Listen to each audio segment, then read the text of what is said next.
আমরা অনেকে গুরুদেবকে সামান্য মনে করি, গুরুদেবকে আমরা মনুষ্য মনে করি। এমন এমন ভক্ত আছে গুরুদেবকে নিন্দা করে। ভগবান বলেছেন, গুরু নিন্দা যথা হয় তথা না যাইবে, গুরু নিন্দুকের মুখ কবু না হেরিবে। কৃষ্ণ রূপে গুরু হল শাস্ত্রের প্রমাণে, গুরু রূপে কৃষ্ণ কৃপা করেন ভক্তগণে। বল রাধা কৃষ্ণ প্রেমানন্দ হরি হরি। শ্রীকৃষ্ণ ভগবান বলেছে, কৃষ্ণ রুষ্ট হলে গুরু রাখিবারে পারে, গুরু রুষ্ট হলে কৃষ্ণ না রাখি তাহারে। যদি কৃষ্ণকে রুষ্ট করি, আমরা কৃষ্ণকে যদি মন্দ বলি, কৃষ্ণ বলছে আমি সহ করি। কিন্তু গুরুদেবকে নিন্দা করলে, গুরুদেবকে অপমান করলে ভগবান কখনো রেহাই দিতে পারে না। যে আজকে এমন একটা অধ্যায় আত্মশ্রাদ্ধ অনুষ্ঠানে শ্রীমদ্ ভগবত গীতা কর্মযোগ, কি কর্ম করলে আমরা এই ভবসিন্ধু হতে পার হতে পারবো, সে কর্ম অনুযায়ী আমি একটি অধ্যায়ন করব।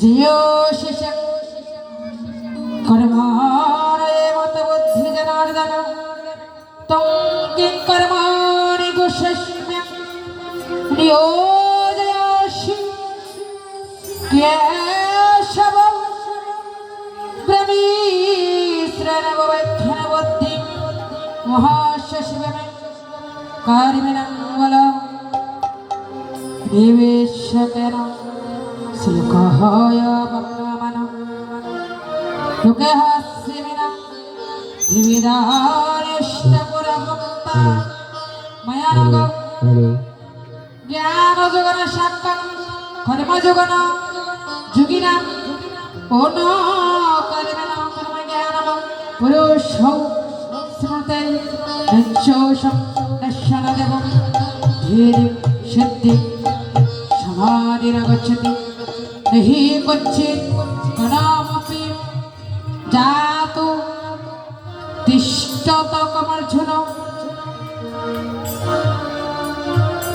কর্মেন্দ্রিয়াণি সংযম যোয়াস্তে মনস্য শরণ ইন্দ্রিয়ার্থন বিমলাত্মমিত্যাচারঃ শৌচ্যতে যস্তিন্দ্রিয়াণি মনসনিয়ামহর্তহর্জন কর্মেন্দ্রিয় কর্মযোগনে সপ্ত বিজিষ্যতে। অর্থাৎ ভগবান বলেছে, অর্জুনকে বলেছেন, তুমি যে কর্ম করিলে অধঃপতন হতে চাও না, অধঃপতন হতে পারো না। এমন কর্ম করবে তুমি যেন সারাটি জীবন ভগবানের চরণ দাসী হতে পারো।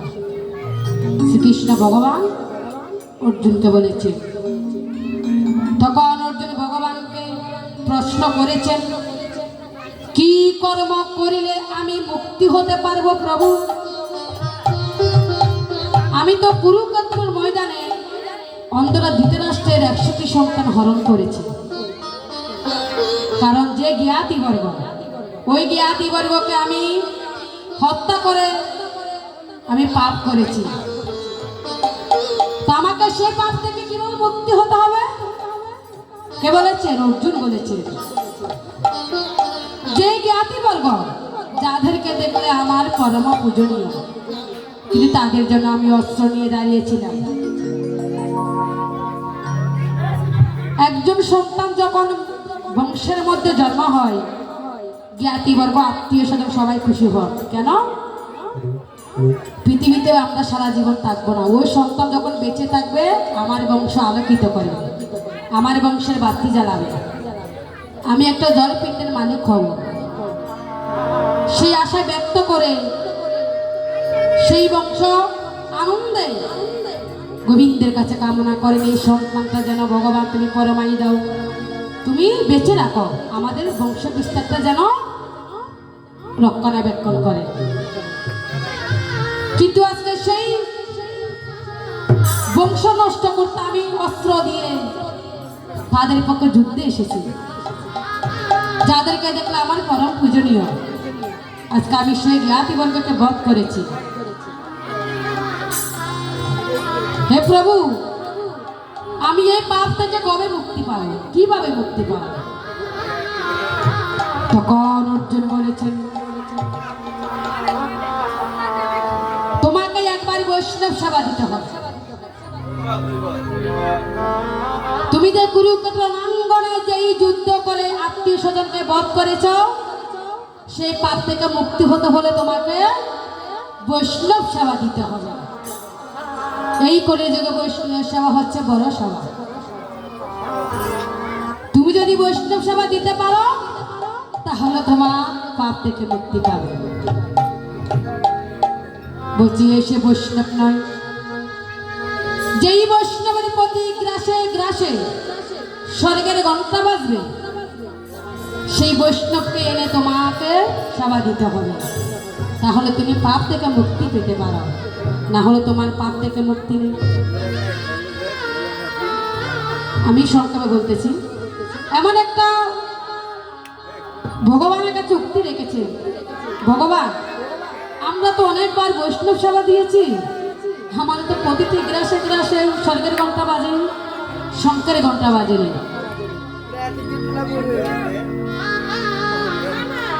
তখন ভগবান বলেছে, তোমার সেই বৈষ্ণব সেবা হয়নি। তোমাকে বৈষ্ণব সেবা দিতে হলে, তোমার বৈষ্ণব সেবা সঠিক হতে হলে, রুহিদাস নামে একজন বৈষ্ণব আছেন, সেই বৈষ্ণবকে এনে তোমাকে সেবা দিতে হবে। তাহলে তুমি যদি পাপ থেকে মুক্তি পাও। সেখানে অর্জুন অহংকার করলেন। অর্জুন কি করলেন? অহংকার করলেন। আমি একজন বীর, সে একজন মুচির ছেলে, আমি ওই মুচির ছেলেকে এনে কিভাবে বৈষ্ণব সেবা দেব? এই দয়াল, তুমি আমাকে কি লীলা দেখাইতেছো গোবিন্দ? আমি তোমার তো লীলা কিছু বুঝতে পারছি না, এমন লীলা দেখাতেছো গোবিন্দ, আমাকে এমন বিপদে ফেলিয়েছ, যুদ্ধ করতে বলেছ, আমি পাপ গ্রহণ করলাম, আবার এই পাপ থেকে মুক্তি হতে হলে আমাকে উচিত ছেলের কাছে যেতে হবে। কেমন পরীক্ষা দিলে প্রভু? ভগবানকে বলেছে, অর্জুন বলেছে,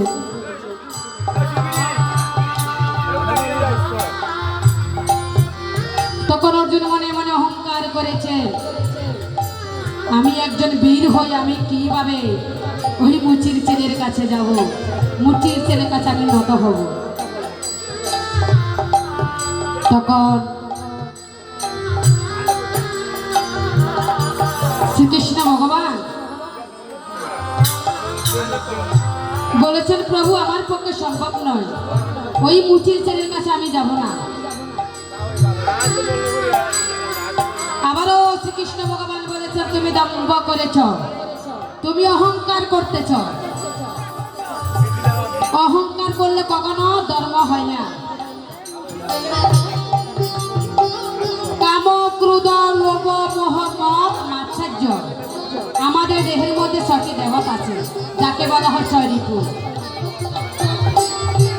কাম ক্রোধ লোভ মোহ মদ মাৎসর্য, এই 6 রিপুকে দমন করতে হলে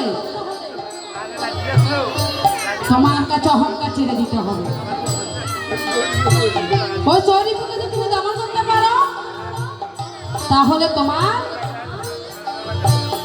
ধর্ম হবে, ধর্ম হলে কি হবে? মুক্তি পাবে। তুমি তো অহংকার করলে কিছু হবে না।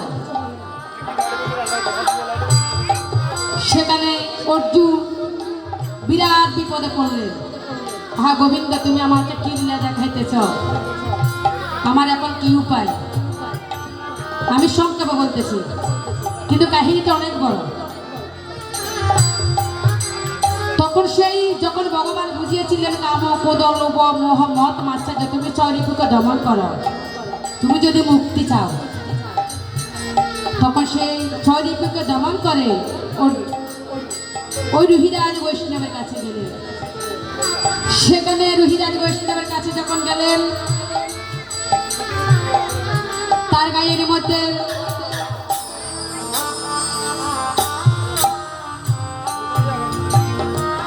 যেই বস্ত্রটা পরেছেন চামড়া দিয়ে গড়া, সেই এক ফোঁটা একবার শু দিয়ে জুতা সেলাই করে, আর একবার কৃষ্ণের নাম করে। অর্জুন যখন দাঁড়িয়েছিলেন তখন ওই রুহিরাজ বৈষ্ণব তাল পাতারে কুরোবরের মধ্যে বসে বসে কৃষ্ণের নাম করতেছেন। যখন অর্জুনকে দেখলেন, হে কৃষ্ণ, হে গোবিন্দ, তোমার এমন কেমন লীলা, আমার সামনে আমার বীর অর্জুনকে আমি দেখা পাইলাম, কেমন সৌভাগ্যের ব্যাপার। তখন রুহিরাজ বৈষ্ণব চোখের জলে নিয়ে গোবিন্দের চরণে গেলে দিলেন, আমি তো একজন নিচু জাতি, আমি তো একজন মুচির ছেলে, আমার গৃহের মধ্যে কেমন করে অর্জুন আসলেন, আমার ভাগ্য কি বাবু হলো। এখানে কিন্তু মনে মনে অর্জুন অহংকার করেন। যখন অর্জুনকে দেখলেন, আলিঙ্গন করে ঘরে নিলেন রুহিরাজ বৈষ্ণব, ওই ঘরে নিয়ে বসালেন। তখন জমজম করে বৃষ্টি পড়তেছে। যখন দাঁড়িয়েছিলেন, অর্জুনের গায়ে বৃষ্টি পড়তেছে, কিন্তু রুহিরাজ বৈষ্ণবের গায়ে বৃষ্টি পড়তেছে না। কেমন লীলা গোবিন্দের। তখন অর্জুন বলছে কি, আমার গায়ে বৃষ্টি পড়তেছে, রুহিরাজ বৈষ্ণবের গায়ে বৃষ্টি পড়তেছে না, এমন কেমন লীলা গোবিন্দ। তখন আলিঙ্গন করে বললেন, অর্জুন, আমি তোমার জন্য রন্ধন করে আসছি, তুমি স্নান ছেড়ে আমার গৃহে আসো। সেখানে যখন অর্জুন স্নান করতে গেলেন, ওই পুকুরের মধ্যে পোকা মাকড় বসবাস করতেছে। তখন অর্জুন বলছেন, হায়, আমি কি করলাম, কেমন বিপদে পড়লাম, ভগবান আমাকে কি বিপদে ফেলে দিয়েছেন। যেই পুকুরে স্নান করতে আসলাম সেই পুকুরে পোকা মাকড়, আমি কিভাবে স্নান করব। তখন স্নান না সেরে দাঁড়িয়ে রয়েছে। রুহিরাজ বৈষ্ণব আসলেন। রুহিরাজ বৈষ্ণব যখন স্নান করতে নামলেন ওই পুকুরের মধ্যে, স্বয়ং মা গঙ্গা দেবী রাধা কৃষ্ণ বিরাজ করেন। অর্জুন নিজে স্বয়ং চক্ষুতে দেখেছেন। যখন রুহিরাজ বৈষ্ণব স্নান করতে নামলেন, সেই জায়গায় স্বয়ং মা গঙ্গা দেবী আবির্ভূত হয়েছে। অর্জুন কেঁদে কেঁদে ওই রুহিরাজ বৈষ্ণবকে আলিঙ্গন করে বলেছে, হে রুহিরাজ বৈষ্ণব, তুমি তো সামান্য নয়, তুমি মহাবৈষ্ণব। আমি এতদিন দম্ভ করেছি, অহংকার করেছি, আমি তোমাকে কত অবজ্ঞা করেছি, আমি কত তোমাকে নিন্দা করেছি, তুমি মুচির ছেলে। তাই প্রত্যেক সনাতনী বাইরের উদ্দেশ্য করে বলতেছি, আমার জন্ম যেখানে হোক না কেন, আমার কর্মটা যদি ভালো হয়, তাই কত কথা বলেছেন, জন্ম হোক যথাযথ, কর্মটাই হোক ভালো। ওই মুচির ছেলে হয়েছে, কি হয়েছে, ও তো কর্মটা ভালো। মুচি হয়ে সুচি হয় যদি কৃষ্ণ বজে, সুচি হয়ে মুচি হয় যদি কৃষ্ণ তেজে। আমার জন্ম যদি ব্রাহ্মণের করা হয়, আমার কর্মটা যদি ভালো না হয়, তাহলে আমার ব্রাহ্মণের গুলো কি হবে, জন্মটা বৃথা হবে। সে একটা নিচু জাতি, কিন্তু সে প্রকৃত কৃষ্ণ ভক্ত। অর্জুনে নিজের ভুল স্বীকার করে রুহিরাজ বৈষ্ণবকে কেঁদে কেঁদে আলিঙ্গন করে নিজের গৃহের মধ্যে নিয়েছেন। ওই গৃহের মধ্যে নিয়ে বৈষ্ণব সেবা দিলেন। বৈষ্ণব সেবা দেওয়ার সাথে সাথে স্বর্গের ঘণ্টা বাজলেন এবং শঙ্কর ধ্বনি, জয়ের ধ্বনি, উলুর ধ্বনি, আনন্দ মেতে উঠলে। বলো বলো সাধু করে বৈষ্ণব গোসাই বলে হরি হরি বলো হরি হরি বলো হরি হরি বলো হরি তাই ভগবান বলেছেন, কর্মযোগে বলেছেন তুমি নিষ্কাম কর্ম করো। নিষ্কাম কর্ম করলে তুমি আমাকে পাইবে, পাপ থেকে তুমি মুক্তি পাবে। যেই কর্ম করলে তোমার অজান পতন হয় না, তোমাকে নরকে বসতে হবে না, তুমি সেই কর্ম করো। সেই কর্ম কি? সৎকর্ম। আজকে আমার মায়েরা বাবাজিরা সংসারের মধ্যেও কামনা বাসনার মধ্যেও এতক্ষণ পর্যন্ত গীতা মায়ের চরণে সময় দিচ্ছেন, কেমন কথা। এইভাবে যেখানে সাধু সঙ্গ হয় সেখানে যাবে। প্রকৃত সনাতন ধর্মকে টিকিয়ে রাখতে হলে গীতা সঙ্গ করবে, সাধু সঙ্গ করবে।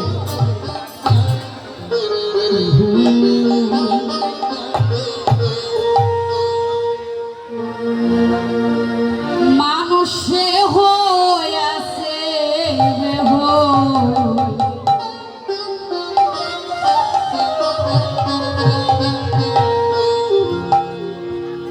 আমরা এমন কর্ম করে থাকি, ভাইয়ে ভাইয়ে কত এক হাত জায়গার জন্য আমরা রক্তপাত করে থাকি। মা বাবাকে আমরা চিনি না, আত্মীয় স্বজনকে আমরা চিনি না, এক হাত জায়গার জন্য। ফেসবুকে দেখেছেন কিনা জানি না, বড় ভাইয়ের চক্ষুটা ছোট ভাই নিয়ে ফেলেছে, একেবারে দুটি চক্ষু এক হাত জায়গার জন্য। এমন কর্ম করে আমরা এই পৃথিবীতে আসছি। এমন কর্ম করবো না, এমন কর্ম করবো না আমরা যেন অধপথে যাই। মানুষের প্রতি মানুষের মায়া নাই, ভাইয়ের প্রতি ভাইয়ের মায়া নাই, মা বাবার প্রতি কোনো ভালোবাসা নাই, মায়া নাই। আমরা মানুষ নয়, আমরা মানুষ রূপে রূপান্তরিত। আমাদেরকে হস্ত আছে বলে, পদ আছে বলে, চক্ষু আছে বলে আমরা মানুষ রূপে রূপান্তরিত, কিন্তু আমরা মানুষ হয়ে বেহুশ হয়েছি। আমাদের এই দেহ যখন মলিন হবে, মানুষ যখন বৃদ্ধ হয়, তারপরে সেই যৌবনকালের মতন পরে থাকতে চাই। কেন? আমার শরীর যেন মলিন না হয়, তাহলে আমি বেহুশ না। আমার যখন বয়স হবে অবশ্যই আমার দেহটা মলিন হবে। আমি সমাজের মধ্যে বড় হওয়ার জন্য আমি কি করি? বেহুশ হয়ে যাই। মানুষের করে বান্তর, তেমনি আমি নামে মানুষ কিন্তু কাজে বেহুশ। মানুষে হইয়াছে বেহুশ ওই লোভের কারণে।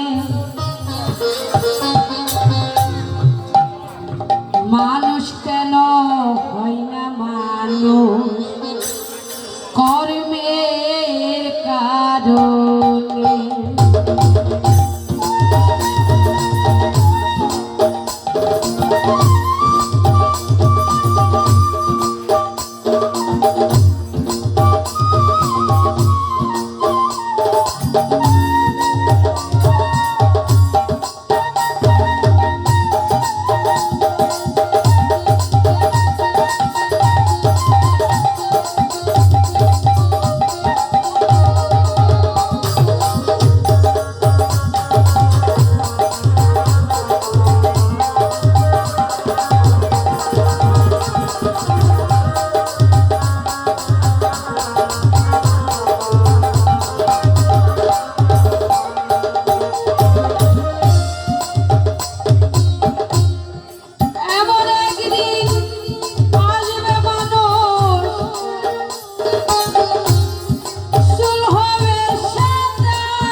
হয়েছে,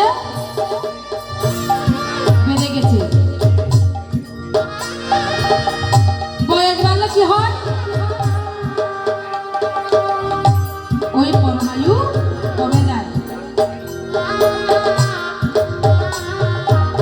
যখন 50 বছর হয়, পরমায়ু কমছে না বাড়ছে? তো কমে যাচ্ছে। আমরা সারাটি জীবন ধরে শক্তি অহংকার করে থাকি, বলের অহংকার করে থাকি, জৈবনের অহংকার করে থাকি। একদিন এই দেহ বলির হবে।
ওই লোক যদি না থাকতো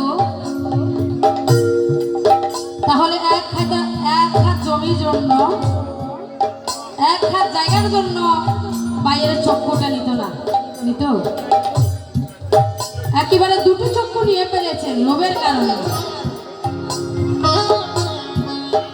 তাই শ্রীকৃষ্ণ ভগবান অর্জুনের প্রতি উদ্দেশ্য করে সমস্ত মানব জাতিকে বুঝিয়েছে, অর্জুন ভাবিয়া করিও কাজ, করিয়া কখনো ভাবিও না। কর্ম করার আগে তুমি আগে ভাবো তোমাকে কি করতে হবে, কি কর্ম করলে তোমার সফল হবে। মানুষ যখন কর্ম করে করিয়া পাত্রে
তার শেষের দিনে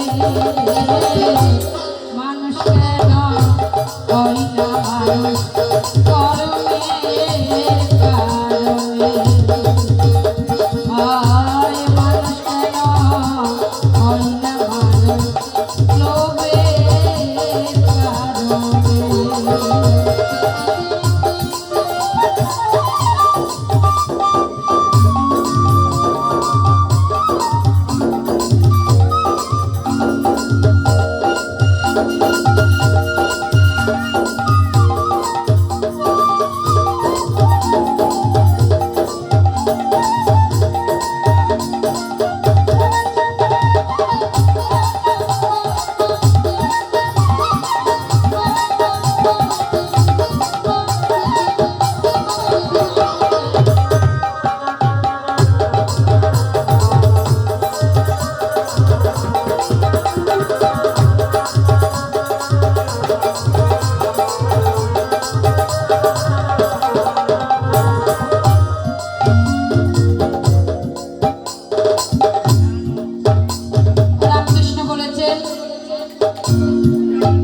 প্রথম যেদিন তুমি এসেছিলে ভবে তুমি কিন্তু কেঁদেছিলে এসেছিলে সবে আমরা যখন এই ভবে এসেছিলাম মা বাবা আনন্দিত হয়ে আত্মীয় স্বজন আনন্দিত হয়ে সবে এসেছিলে কিন্তু ওই শিশুটা কান্না করেছিলেন কেন কান্না করেছেন যখন সপ্তম মাসে প্রাণগোবিন্দ গুরুরূপে দর্শন দিয়েছেন ও 16 আনা পূর্ণ করে পৃথিবীতে পাঠিয়েছে তাকে